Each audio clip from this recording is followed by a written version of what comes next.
yo quería enseñarles estas dos diapositivas anteriores.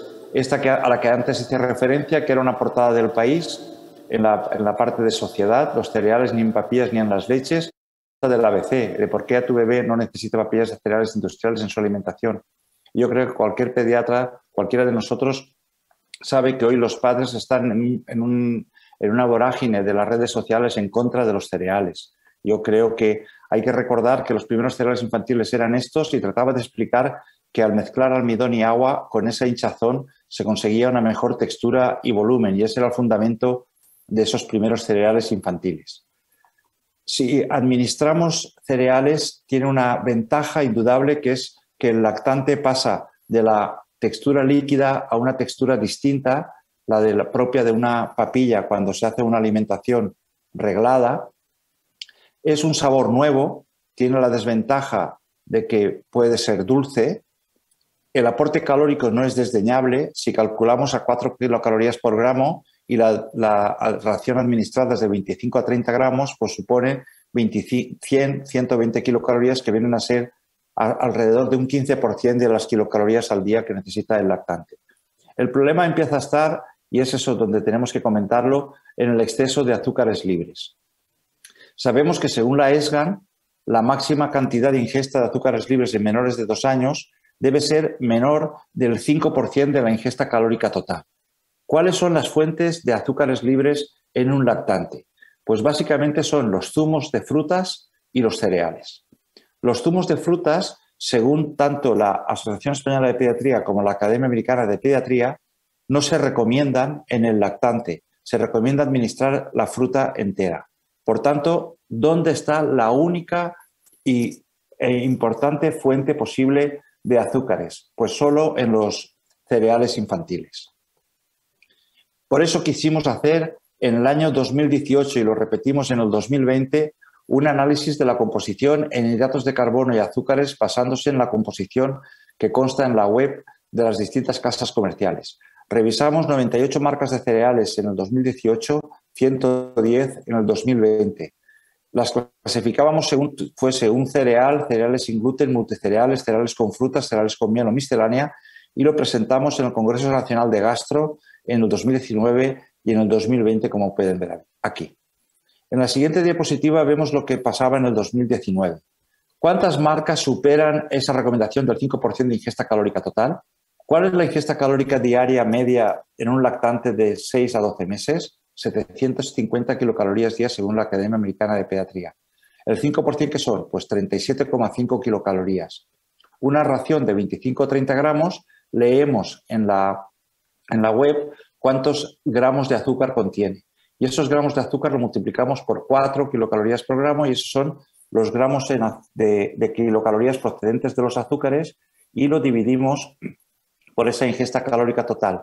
Pues bien, nos quedamos sorprendidos porque nos esperábamos que lo que decían las redes sociales era verdad, que casi todas las marcas de cereales infantiles superaban ese 5% de ingesta de calórica total. Pero no es así. El número de cereales cuyo aporte calórico a partir de azúcares era superior al 5%, dando una ración de 25 gramos, solo era de una marca de multicereales.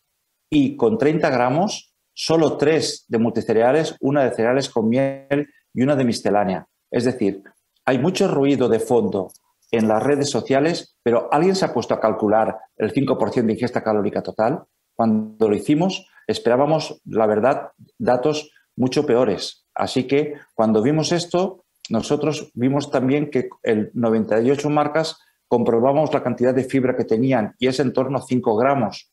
Y esto supone, para una ingesta diaria de 25 o 30 gramos, pues 1,2 a 1,5 gramos de fibra diarias, ya que son 5 por cada 100 gramos.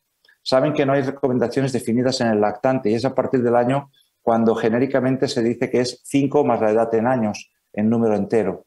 La ventaja de la fibra en el lactante, naturalmente, no solo es la textura de las deposiciones, sino también probablemente su papel activo en la microbiota intestinal. Las conclusiones del trabajo que presentábamos en el 2019 era que la ingesta diaria de 25 o 30 gramos suponía más del 5% de la ingesta calórica total en forma de azúcar en solo un caso o en 5 respectivamente de las 98 marcas, y sobre todo en multicereales o cereales con miel.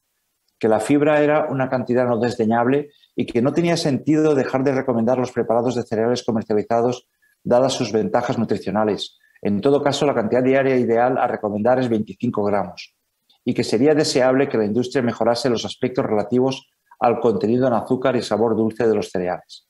Como habíamos dicho, lo de los 25 gramos, quisimos hacer la prueba en casa y comprobé que con 25 gramos es la textura de una papilla. No tiene sentido recomendar 40 gramos ni 60 gramos. Estos engrudos o estas texturas no son asimilables por un lactante. Luego, sí que es correcto lo que ponen la mayoría de las casas comerciales, sus 25 gramos. Luego, eso es probablemente lo que hay que recomendar. Así que nosotros el aspecto de la desventaja del sabor dulce y el exceso de azúcares libres es lo que probablemente haya que tratar de mejorar. Y en este sentido, desde enero del 2020 ha habido unos cambios en la formulación de los cereales para lactantes. De alguna manera, la industria ha sido sensible a los requerimientos o consideraciones de las redes sociales y actualmente la mayoría de las casas comerciales están empleando cereales integrales o de grano completo al menos en un 50%. No tendría sentido que fuesen en un 100% porque disminuiría la biodisponibilidad de los cationes divalentes y por otra parte están haciendo menor hidrólisis enzimática o hidrólisis térmica y de esta manera se forman moléculas de hidratos de carbono mayores y por tanto no aumentan el contenido en azúcares libres. Así que desde 2020 ha habido un descenso global del contenido de azúcares y un aumento del contenido de fibra y en esta revisión que hicimos el año pasado y que presentábamos también en el Congreso vimos cómo los preparados que contienen más de 5 gramos de fibra han pasado de un 40 a un 45%. Y los preparados que tienen menos de 5 gramos de azúcares ahora no son el 18% como en el 2018, son el 30%. Y los que contienen menos de 75 gramos de hidratos de carbono se han aumentado también un 10%. En resumen, que actualmente no habría ningún preparado en el que la preparación, digamos, de los cereales infantiles tuviesen algún problema de superar el 5%. Así que parece que el tema del sabor dulce y el exceso de azúcares libres con los cereales infantiles no parece que se pueda sustentar a pesar de que se siga diciendo en las redes. Sin embargo, hay un aporte que preocupa, que es el hierro. Es un nutriente que hay que valorar. Yo creo que es importante, y todos los pediatras lo sabemos, aportar hierro. En la lactancia artificial saben que es suficiente con la fórmula de inicio y después de los 4 o 6 meses, todo el mundo recomendamos una alimentación complementaria que incluya alimentos ricos en hierro. Pues la Academia Americana de Pediatría decía textualmente cereales fortificados en hierro. Tan exagerado lo hacía la Academia Americana de Pediatría en el año 2010 que recomendaba que si tomaban pecho, a partir de los 4 meses se diesen suplementos de hierro hasta la introducción de la alimentación complementaria rica en hierro en carne fundamentalmente. Este artículo fue muy criticado, aquí tienen uno de los ejemplos de esas críticas, y se abandonó la idea, pero lo quería poner para dar a entender la preocupación que hay sobre las necesidades de hierro en el niño pequeño. Las necesidades de hierro dependen de la biodisponibilidad del hierro.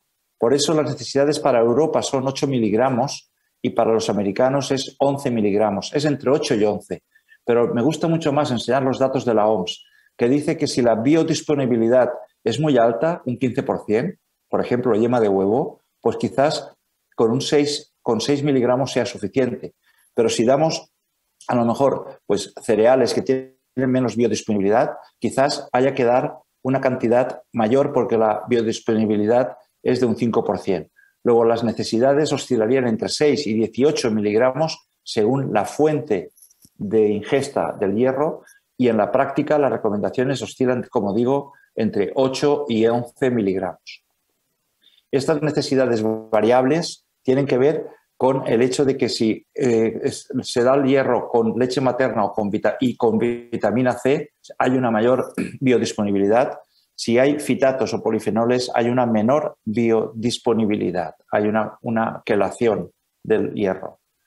De las sales de hierro, probablemente el fumarato ferroso se absorbe o es más biodisponible que el pirofosfato, y lo que es indudable es que la adición de ácido ascórbico es imprescindible y esto lo tienen presente los cereales infantiles para conseguir una mayor absorción del hierro presente en los mismos. Por eso es importante que cuando nuestras madres nos digan que prefieren no darle leche de vaca y que quieren darle leche materna con los cereales, a mí me parece correctísimo, porque la leche materna contiene ácido ascórbico. Si prefieren darlo con fórmula, pues también es correcto, contiene ácido ascórbico. Lo que es un gran error es permitirles que mezclen los cereales con agua, porque esos cereales, el contenido de hierro no se va a absorber con casi seguridad, dado que no contiene nada no solo de lactosa, sino tan solo como decía antes, para poder absorberse no contiene nada de vitamina C, de ácido ascórbico. ¿Realmente solo los cereales son un aporte sustancial de hierro? ¿Debería ser el primer alimento de la alimentación complementaria? Probablemente no. Probablemente la carne, color negro, contiene menos hierro, pero mucho más biodisponible que los cereales, la línea de la barra con las rayas transversales. Saben que hay una preocupación a la que ha sido sensible el Servicio Madrileño de Salud, la AEP, la EPAP, nuestra Sociedad Valenciana de Pediatría y ustedes, la Sociedad del Servicio Canario de Salud. Todo el mundo está de acuerdo en que hay que bajar el contenido en proteínas en los primeros meses de vida y dicen textualmente que la cantidad de ternera o de pollo no deben de ser aquellos 50 o 80 gramos que decíamos antes, sino 20-30 gramos de los 6 a los 12 meses, 30-40 gramos a los 12 meses. Esto es lo que dice la Sociedad Valenciana y esto es lo que dice la Sociedad Canaria con cifras muy similares. Hay que dar menos cantidad de proteínas para conseguir evitar la obesidad posterior. Pues bien, he querido hacer el cálculo de qué cantidad de proteínas, hierro y zinc aporta la fórmula de continuación medio litro al día en los niños de 6 a 12 meses o la lactancia materna medio litro de leche. De manera teórica aportarían unos 5 gramos de proteínas, aportaría la leche materna muy poquito hierro, necesitamos que fuese fórmula de continuación para tener más hierro, muy poquito zinc. Ese es fundamentalmente una de las razones por las que tiene que entrar la alimentación complementaria, suplementar con hierro y con zinc a la leche materna. Pues bien, si calculamos de 20 a 40 gramos al día la ración de muslo de pollo o de pavo o ternera magra o pescadilla o hígado de pollo o yema de huevo, vemos que a nivel de proteínas sí que conseguiríamos, sumando a esas 5 de la leche materna o artificial, sumando estas, conseguiríamos las 10 u 11 necesarias. Pero para llegar a los 8 o 11 miligramos de hierro, sumando a la fórmula de continuación a 6,5, estas cantidades no conseguiríamos, salvo con la yema de huevo probablemente nos acercaríamos. Y con el zinc ocurre lo mismo. Las cifras son bastante mejores. Las cantidades que aporta son más idóneas que con el caso del hierro. Pero si vamos a las recomendaciones de la Asociación Española de Pediatría, también recomienda como alimentos ricos en hierro, aunque no sean de origen animal, pues los guisantes, las alubias, las lentejas, el brócoli, el tofu y el hummus. Y he querido ver, según la base de la BETCA, la base de datos de contenido alimentario del Ministerio, qué cantidad de hierro aportan cada una de estas cantidades en una ración de 20 a 40 gramos. De nuevo, estamos en cifras muy por debajo de lo necesario para llegar a esos 8 o 11 miligramos de hierro. Es decir, que al disminuir las recomendaciones de aporte de proteínas de alto valor biológico como son carne o pescado, podemos tener un problema con el hierro. Es decir, si damos menos ración de ternera, como hemos bajado las proteínas, tenemos menos riesgo de obesidad, pero también tendremos menos problemas con el hierro. Pues esa es la pregunta que hacía al principio. ¿Tiene sentido incluir los cereales en la alimentación complementaria? Pues mientras la pediatría hemos presentado nuestras dudas, las redes sociales y los padres han ido proponiendo alternativas y ustedes que hacen atención primaria o nosotros mismos en el hospital hemos visto como muchos padres nos están diciendo que están queriendo dar a sus hijos pues maicena o sémola de trigo o harina de avena o arroz integral hervido, todo menos los cereales infantiles por el contenido en azúcar al que antes hacía referencia. Si damos los cereales infantiles, el aporte por 100 gramos es de 8 a 10 miligramos de hierro.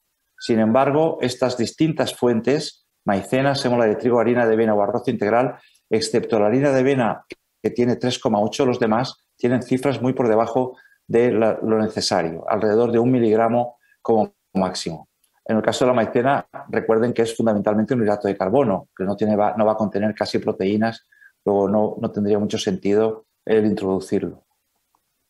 Si nos fijamos un poquito más en esta gráfica y tenemos en cuenta, en el caso de la fórmula infantil de continuación, le sumamos el contenido de hierro de 20 aquí abajo o de 40 aquí arriba, color azul, gramos de pollo, es decir, de carne o de pescado, llegaríamos como máximo a 7 miligramos al día de hierro. Queremos de 8 a 11 como necesidades diarias según veamos datos europeos o americanos. Pues con esto llegaríamos a 7.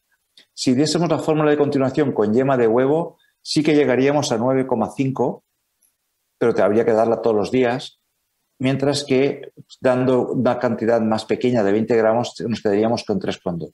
Con leche materna, con carne o pescado nos quedamos por aquí, mientras que con yema de huevo nos quedamos cerca del 3,3.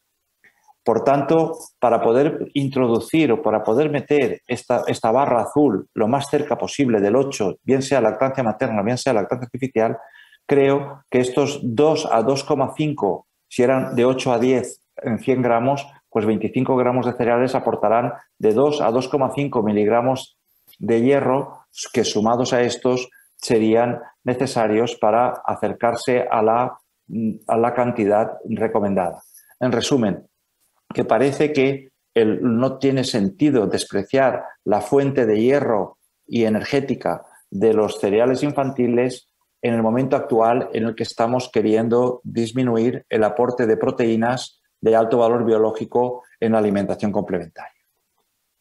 Por eso quise acabar el trabajo, lo quise publicar, o se publicó, mejor que lo quise, se publicó en Anales de Pediatría y decíamos que la recomendación de una menor cantidad de proteínas de alto valor biológico en la alimentación complementaria debe complementarse con alimentos ricos en hierro como los cereales para lactante, ya que la mayoría de alternativas no aportan suficiente hierro. Y para ello es deseable que los cereales sean de grano completo y con menor hidrólisis enzimática para disminuir con ello contenido en azúcares libres. Y no querría acabar sin hacer comentarios sobre el gofio. Yo he sido un poco atrevido al querer revisarlo y he aprendido muchísimo. A mí me encanta las pocas veces que he podido disfrutar el flan de gofio y otros derivados, pues siempre me ha encantado. Y cuando lo comenté con Mónica y Luis, les pedí ayuda para poder revisar el tema. Pues el gofio, por lo visto, es toda sustancia vegetal que se reduce a polvo por la molienda después del tostado. Tiene, pues, molienda más tostado con destino a la alimentación humana. Y esta es la definición clásica de Bettencourt. Era una comida típica de los aborígenes isleños, se llamaba gofio o agorén. Es la base de la alimentación en Canarias a lo largo de los siglos. Saben que es un alimento harinoso elaborado con trigo y maíz, millo, o con cebada, centeno o avena, y con legumbres como garbanzos, altramuces o habas. En esta tesis que me pude descargar del 2009-2010 de Caballero, explica con mucho detalle cómo se recibe el cereal, cómo se almacena en silos o sacos, se hace una primera limpieza a presión y luego cómo se consigue el tueste, se consigue a 150-180 grados, cómo se enfría, se hace una segunda limpieza y luego pude estudiar qué diferencias hay entre las distintas categorías de muelas superiores móviles. Hay unas alemanas, por lo visto, que consiguen una textura del gofio mucho más agradable. En fin, me encantó leer todo esto y saber, en esta tesis se habla de un trabajo del 1990, me parecía muy antiguo, pero en el cual se explica que el contenido en proteínas es de 10 gramos por 100 y tiene el aminoácido limitante de lisina, pues como todos los cereales, por lo que la complementación con leche pues es interesante.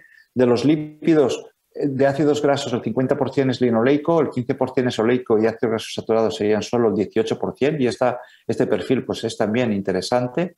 Un perfil parecido tiene la quinoa, esos contenidos altos. En cuanto a mono y disacáridos, tiene menos del 2% y almidón un 80% y un alto contenido en fibra.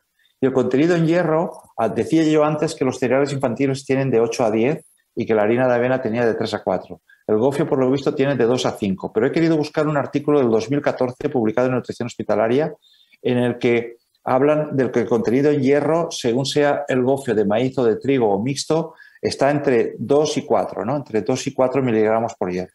Mucho más que las alternativas que se están propugnando a los cereales infantiles. La cantidad de zinc que tiene es muy interesante, es más alta que en muchos cereales infantiles comercializados, el de cobre también y el de calcio en algún caso también.